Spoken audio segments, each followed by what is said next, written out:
They have turned their attention to the West. They are forcibly occupying their land and telling them that they cannot do anything about it. A whole presidency in a country openly and brazenly supporting terrorists. All of you watching and listening all over the world, you know that Miyetti Allah is a terrorist organization. You know that. They have killed. They have said that Benue State is theirs for the taking as a spoil of war. All of you are aware of it. You know what they are doing. Anywhere you have Fulani headsmen, terrorists for that matter, they tell you, oh, they are pastoralists. They are allowed to do their businesses in the forest. All of you are aware of it. But you kept quiet, hoping that somehow Tinubu will emerge as the president, or an Igbo man will come as the president, and your family will start enjoying. But in the meantime, you have no more farmlands, you have no more forests, you have nowhere you can call your own home.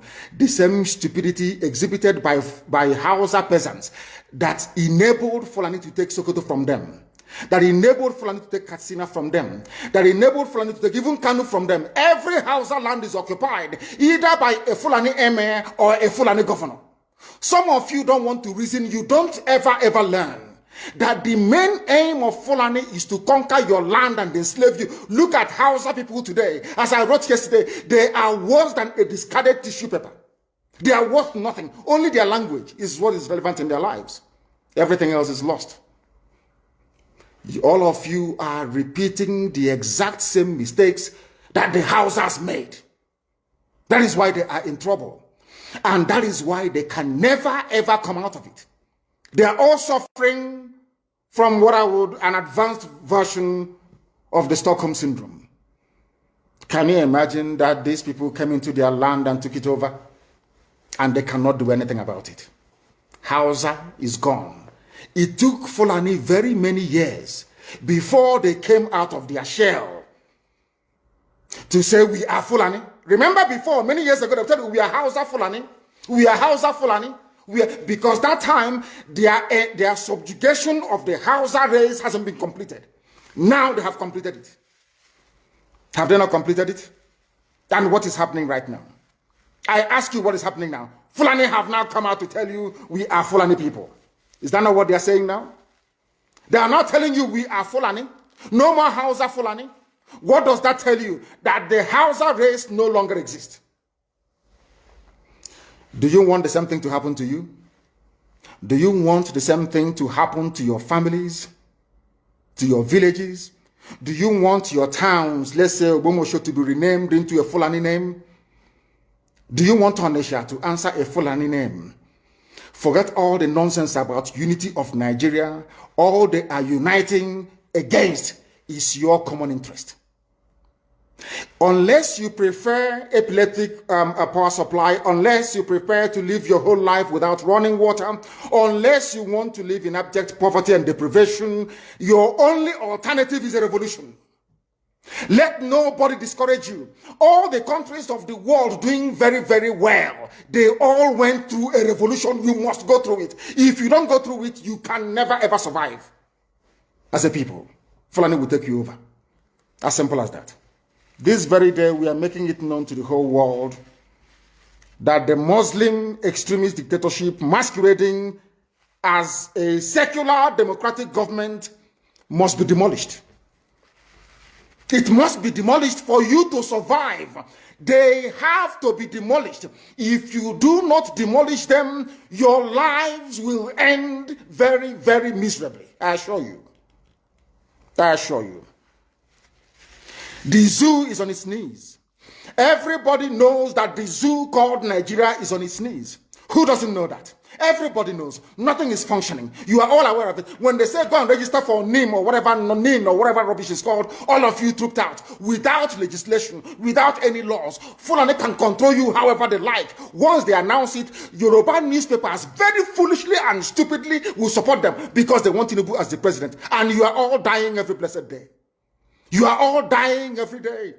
Had you people risen up to say that what is happening in Nigeria is bad, there is no way that Fashoranti's daughter will not be alive today. That is the price you pay for duplicity. That is the price you pay for treachery.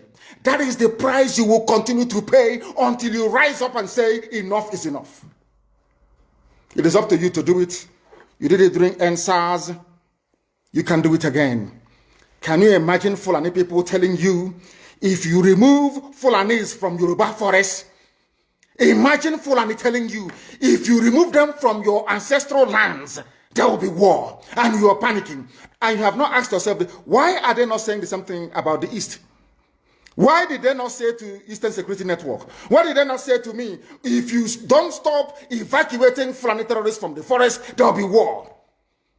Because they know, they understand psychologically that you don't have what it takes to resist them. Do you know why Borno State is still alive? Why you still have the Kanuri people in Borno today? Was because they resisted the Fulani centuries ago.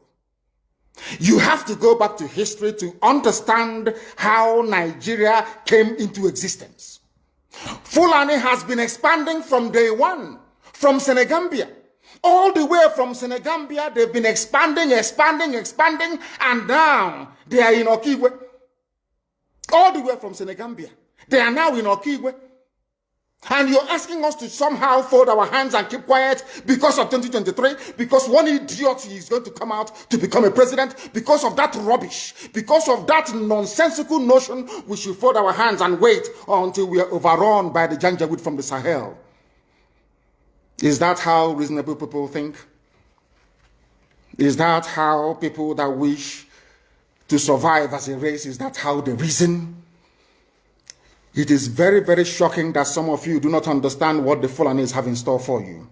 Very, very soon it is going to happen. And when it happens, your eyes will clear. And about whom you will see it very clearly. I was warning you. In 2014, 2015, 2016, they said he's a warmonger. He's a warmongering. I went to America and I told World Igbo Congress that this war you are avoiding is going to come to your villages. They said, no, it's not going to happen. What is happening today? When Yoruba was supporting the dead idiot called Buhari, did I not warn them that this evil you're supporting will consume you? They never listened. They never wanted to listen. IPOB is a terrorist group. You're trying to divide Nigeria. But Mietiala is not.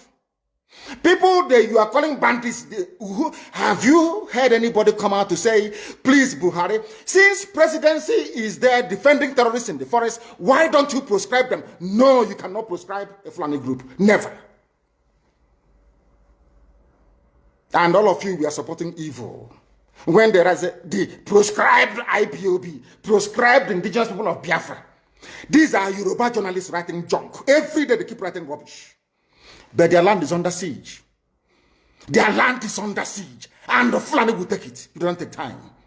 So I am here today to encourage them that they must stand tall and be very strong, resolute. That is what Fulani does. They control the media. They have well-paid consultants all over the world doing their bidding for them. They have that woman at UN trying to lobby the world that everything is okay in the zoo called Nigeria. But you and I know that the zoo is not okay. You and I know the game plan of the Fulani. And what are you doing about it?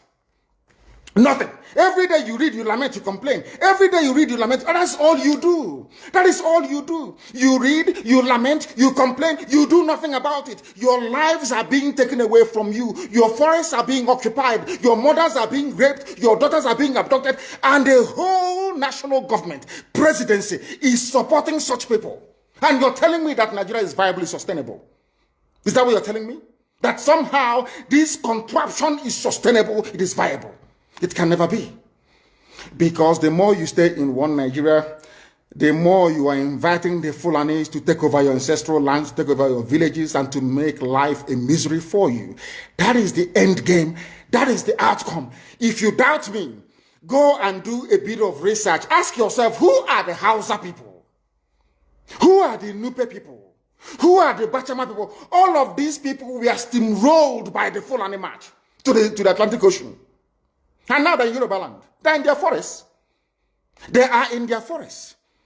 And who is going to drive them away from there? If not the Yoruba youths. Forget about your useless governors. Your elders are very strong. I love Yoruba elders. The way they behave, the way they talk. Very, very strong. They said they support Akeredolu. This is the governor of Ondo State. They support him in what he's doing. People must come out to say that enough is enough. When you travel to the north, do you live in the forest in the north? The Igbo people in Sabongeri in Kanu, are they living of course it's Hausa land, are they living in the forest? They came to the town, they work very hard, they build houses, they build mansions, they develop the entire place. Is that not what they do? What are Fulani people doing in our forest? Nobody can answer that question. They say that they're pastoralists. I want some of you have had your breakfast this morning. Please go to your fridge or go to where you keep your beverages and you will see pig milk. Pig. Some of us were raised on pig milk. For how many years now? And you keep asking yourself, what is pig milk? Pig milk is the same milk that the cows produce in Holland can be produced in the zoo. Tell me the country in the world aspiring to be a member of the UN Security Council where you move cattle from place to place. Are you people well at all? You so-called Nigerians, are you normal in the brain? I'm asking you a simple question. Show me a country that aspires to be in the 21st century moving cattle from place to place. Telling me they're grazing. Which country is that? Please tell me. All of you don't have any shame. When you have people, an entire presidency coming out to defend a very primitive, archaic agricultural practice, then you know you embrace serious mess. You are in one almighty trouble, I'm telling you. You people are in a mess. The Holland that you get your pig milk from, do they move cattle from Rotterdam to Amsterdam? I'm asking you a simple question. But they produce the pig milk that you're drinking every blessed day. Why can't Fulani produce pig milk in Sokoto? Why can't they produce carnation milk in Kanu? They have the cattle. Before the white man came, did you see any Fulani in your forest? All these people talking rubbish about movement of cattle and movement of... I'm asking you, before Britain came and handed over Nigeria to Fulani, ask your grandfathers, please, or your grandmothers. Ask them. All this nonsense we are hearing today in this so-called one, I want to tell you the dangers of one Nigeria. All this nonsense you're hearing today about one Nigeria, Fulani in our forest, Fulani in our village. Before the white man came, did you see Fulani moving their cattle all over the place? Did we not have meat to eat? They will answer these questions for you. Because sometimes in Africa, we don't reason very well. The way we reason is this jaundiced, it is disjointed. I can't understand for the life of me why instead of them to waste all that money arming and equipping this Janjaweed army Mihetiala to come and conquer you and I, why don't they open a milk factory somewhere in the north and bring the milk down south? I'm sure Southerners will buy it. After all, pig milk comes all the way from Holland. Pig milk all the way from Holland. Now you understand it. Because of the way you people reason.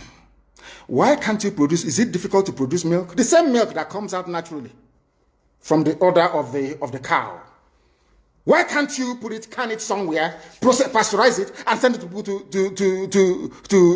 eat, to drink, or to do whatever with? All over the world, that is what is happening. In fact, they produce so much milk in Europe that they pour it away. Why can't you do the same thing? A whole president claiming they are in the 21st century are supporting a very primitive practice of moving cattle from place to... All of you, you're not ashamed of yourselves. You have no shame. As somebody will say, your shame is shaming me. I'm telling you, you people from the zoo, I'm ashamed of your ignorance and stupidity. You people are hopeless, completely hopeless. One day now, one idiot to come and say, we are intellectuals. And you're moving cattle from Kafanchan to Ahoda. You are intellectuals. You are intellectualizing. You are in the 21st century, you are moving cattle, driving cattle, Nama, from over 300 miles. It's claiming Yoruba forest is a place for you to be in. You want to relax, Yoruba forest is every Nigerian is free to live anywhere. And do their business anywhere, yes. But when an Igbo man tries to sell beer in Kanu, you destroy it. You destroy their businesses, you destroy their hotels, but you can come down to the south and live anywhere you like and graze anywhere you like. And you're telling me that is a country, that is one Nigeria for you? The Fulanis we are talking, they call them the Funa movement. Our attention has been drawn to a decree credited to one Rotimi Akeredolu, asking Fulani people who have occupied some forests in Ondo State to quit. We are also aware of another incident in Oyo State where an illiterate political talk gave quit notice to Fulani people to leave their territories, which are now their irreversible homes. Are you listening? Fulani are now saying that Yoruba forest is now their irreversible homes. They have now occupied Yoruba land in perpetuity. And I want to let my Yoruba friends understand this. You see, in life, anytime you support evil, evil will come back to haunt you. All of you never knew that IPOB and this Biafra movement was for your liberation. Some of you saw maybe the oil and gas from Biafra land. If they go now, we'll have access to oil and gas. In the process of having your eyes fixated on oil and gas, your forest is gone. Do you understand it? There is nothing more precious in life than freedom. Freedom is very, very important. And I need you to understand this very morning. Every Yoruba person supporting Fulani, you are setting up yourself to become like the Hausa people. Remember when Hausa was supporting Fulani? We are Hausa Fulani, we are Hausa Fulani. Where are the Hausa people today? I ask you. Where are those Hausa people today? Do you see them anymore? They're saying we are Hausa Fulani, we are Hausa Fulani. Do you see them again today? Do you see them? I'm asking you. No, because Fulani have completely overwhelmed them. It's called emasculation. Completely emasculated them. Look at what they're doing in the East. In the East, they come to the East, I will tell you, oh, you want to be the president or vice? Yeah. They say, give us land for Ruga.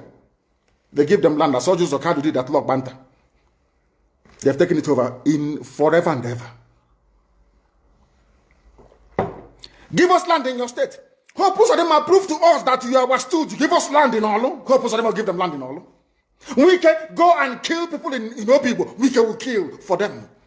How many Fulani governors are prepared to kill bandits? I didn't say normal people. I'm talking about armed, dangerous bandits. How many Fulani governors? Go and read your newspapers, you will see it there. Fulani governors are negotiating with them, giving them arms, giving them vehicles, making sure that their life is no longer a misery. But see, they come down to the south. They tell you, give us land for Ruga. Go and kill your people to prove to us that you're one Nigerian. That was why Obi also was talking rubbish. Was yesterday or 2 days ago. Supported by the BBC. The problem you people have in Nigeria is this. Your journalists, you see people, Punch newspaper, Tribune, Vanguard, and Nation, they are your second worst enemies. I'm telling you the truth. They can never, ever be objective in their reportage. Never, ever, ever. That's why all of you are suffering. But you don't know it. They were the same people used to scuttle the NSAS protest. Of course, some of you went about looking for Indomie in warehouses. Typical black people. Any revolution that is coming now, you must stand very firm. They'll say, oh, you're Igbo. Oh, you're Yoruba. Oh, you are from Europe. Don't join them. It's our turn in 2023. If you do this, you will scuttle our chances of becoming the president.